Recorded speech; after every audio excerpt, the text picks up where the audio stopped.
السلام عليكم ورحمة الله وبركاته. الحمد لله رب العالمين والصلاة والسلام على رسول الله صلى الله عليه وسلم. أما بعد. சங்கை மிக்க அல்லாஹ்வின் நல்லடியார்களே, நற்பாக்கியம் நிறைந்த ரமதானுடைய மாதத்தின் 2 பகுதிகள் நம்மை விட்டு சென்றுவிட்டன. 3வது பகுதியின் தொடக்க நாள்.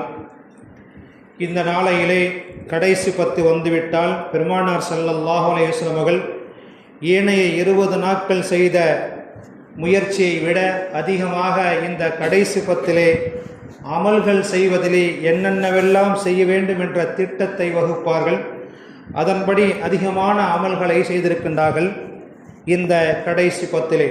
அதுவும் யத்தகாரபுல் அப்து இன்தல்லாஹி பின் நவாஃபில், நஃபிலான வணக்கத்தை கொண்டு அடியான் அல்லாஹுவை நெருங்குவான் என்ற வார்த்தையின் மூலமாக பெருமானார் ஸல்லல்லாஹு அலைஹி வஸல்லம் அவர்கள் இந்த ரமதானுடைய கடைசி 10 நஃபிலான வணக்கத்தை அதிகமாக செய்திருக்கின்றார்கள். காரணம் என்னவென்றால், நஃபிலான வணக்கத்திற்கு அவ்வளவு பெரிய அந்தஸ்து இருக்கின்றது. பெருமானார் ஸல்லல்லாஹு அலைஹி வஸல்லம் அவர்கள் கூறுவதாக அல்லாஹு தஆலா ஹதீஸை குதுஸியிலே கூறுகின்றான், ஃபரலான கடமைகளில் அடியான் செய்யக்கூடிய லொஹருடைய 4 ரக்அத் ஃபரது, அஸருடைய 4 ரக்அத் ஃபரது, மக்ரிபுடைய 3 ரக்அத் ஃபரது என்ற ஃபரலான கடமைகள் இருக்கின்றதல்லவா, அந்த வணக்கத்திலே குறைபாடுகள் ஏற்பட்டுவிட்டால் மலக்குமார்களை அழைத்து அல்லாஹு தஆலா, என்னுடைய அடியான் நஃபிலான வணக்கங்கள் ஏதாவது செய்திருக்கின்றானா என்று பாருங்கள்.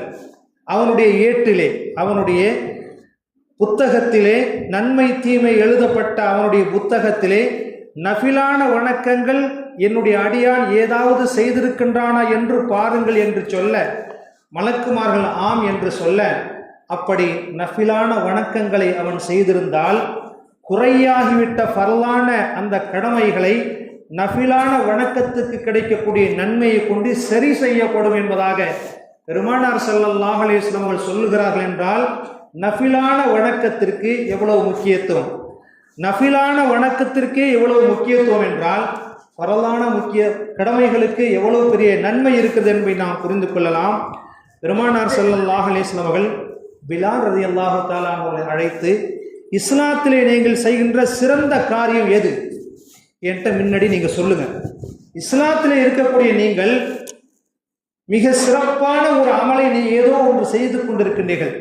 காரணம் என்னவென்றால், எனக்கு முன்னால் நான் சொர்க்கத்திலே நுழையும் போது எனக்கு முன்னால் நீங்கள் செருப்பு அணியக்கூடிய அந்த ஓசையை நான் கேட்கிறேன் என்று பெருமானார் ஸல்லல்லாஹு அலைஹி வஸல்லம் அவர்கள் ஹஜ்ரத் பிலால் ரலியல்லாஹு தஆலா அவர்களை பார்த்து கேட்கின்றார்கள். ஹஜ்ரத் பிலால் அவர்களே, நீங்கள் இஸ்லாத்திலே சிறந்த அமல் ஏதாவது செய்து கொண்டிருக்கின்றீர்களோ? காரணம் என்னவென்றால், நான் சொர்க்கத்துக்கு உள்ளே போகும்போதெல்லாம் எனக்கு முன்பாக நீங்கள் காலடி செருப்போடு நடந்து செல்வீர்கள் அல்லவா, அந்த ஓசையை நான் கேட்கின்றேன், நீங்கள் என்னதான் செய்றீங்க என்று கேட்க, அதற்கு பிலால் ரலியல்லாஹு தஆலா அவர்கள் சொன்ன வார்த்தை சாதாரண செய்திதான். எல்லாமே செய்யலாம். முஸ்லீமாக பிறந்த வாலிபர்கள், இளைஞர்கள், பெண்கள், இளம் வயது பெண் மக்கள் எல்லாமே செய்யக்கூடிய காரியம்தான். என்னவென்றால், ஹஜ்ரத் பெருமானார் ஸல்லல்லாஹு அலைஹி வஸல்லம் இடத்திலே பிலால் ரலியல்லாஹு தஆலா அவர்கள் கூறுகின்றார்கள், யா ரசூலல்லாஹ், ஒழு செய்துவிட்டு 2 ரக்காத்து தொழுவோம், அவ்வளவுதான், வேற எதுவும் இல்லை, நான் எதுவுமே செய்யலையே, அவ்வளோ பெரிய காரியங்கள் எதுவுமே செய்யலை என்றால், ஒழு செய்த பிறகு 2 ரக்காத்து தொழுவதன் மூலமாக ஒரு மனிதனுடைய அந்தஸ்து சொர்க்கத்துக்கு உள்ளே அறியப்படுகிறது என்பதை நமது உயிரின் உயிரான முஹம்மது ஸல்லல்லாஹு அலைஹி வஸல்லம் சொல்லுகிறார்கள். என்றால் ஃபரலான காரியங்களுக்கு நன்மை கிடைக்கிறது ஒரு பக்கம் இருந்தாலும், சுன்னத்தான நஃபிலான அமல்களுக்கு எவ்வளவு பெரிய நன்மை கிடைக்கிறது என்று பாருங்கள்.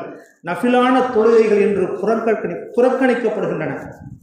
காரணம், வணக்கமும் இபாதத்துகளும் ஆடம்பரமாக ஆகிவிட்டன. வணக்கமும் இபாதத்துகளும் இன்று ஆடம்பரமாக மாறிவிட்டன. தலை நோம்போடு நோன்பு வைக்கிறாங்க. கடைசியில் 30வது 29வது நோன்புல முஹி நோன்புங்கிறாங்க. அப்புறம் 15ஆம் கிழமை நோன்புங்கிறாங்க. 27ஆம் கிழமை நோன்பு, இதான் அவங்க வைக்கக்கூடிய நோன்பு. சில பேருடைய சட்டங்கள் என்ன நோன்பை பற்றி, முஹி நோன்பு, தலை நோன்பு, பாஞ்சாங்கிழமை நோன்பு, 27ஆம் கிழமை நோன்பு.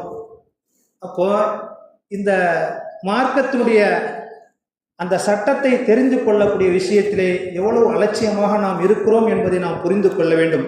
எனவேதான் நாம் அமல்கள் செய்யும் போது ஃபரலான, சுன்னத்தான, நஃபிலான காரியங்களை முழுமையாக செய்ய வேண்டும்.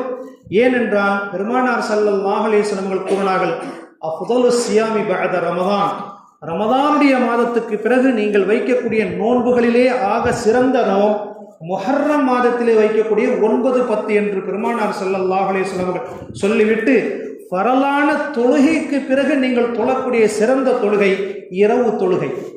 இரவு நேரத்திலே தொழக்கூடிய இந்த தொழுகையை சிறந்த தொழுகை என்று பெருமானார் ஸல்லல்லாஹு அலைஹி வஸல்லம் அவர்கள் கூறியிருக்கிறார்கள்.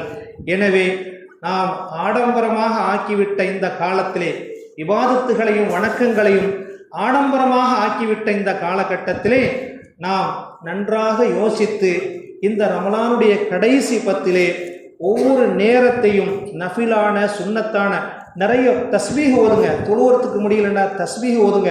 சுபஹானல்லான்னு சொல்லிக்கிட்டே இருக்கட்டும். அந்த 10 நாளைக்கு அல்ஹம்துலில்லான்னு சொல்லிக்கிட்டே இருக்கட்டும். அல்லாஹு அக்பர் வீணான பேச்சுக்கள் பேசுவதை விட்டும், அல்லாஹுக்காக வேண்டி நான் தடைவு செய்துவிட்டேன், என்னுடைய நாவும் அல்லாஹுக்காக வேண்டி 10 நாளைக்கு ஓதப் போகின்றது என்று சொல்லி அல்லாஹ்ட்ட நீங்கள் பரிகாரத்தை தேடணும். அல்லாஹுக்காக வேண்டி செய்யக்கூடிய எந்த அமல்களும் நிச்சயமாக அது அங்கீகாரம் பெறுகின்றது. மட்டுமல்ல, சொர்க்கத்திலே அது ஜொலிக்கப்படுகின்றது என்பதை நாம் உணர்ந்து கொள்ளலாம்.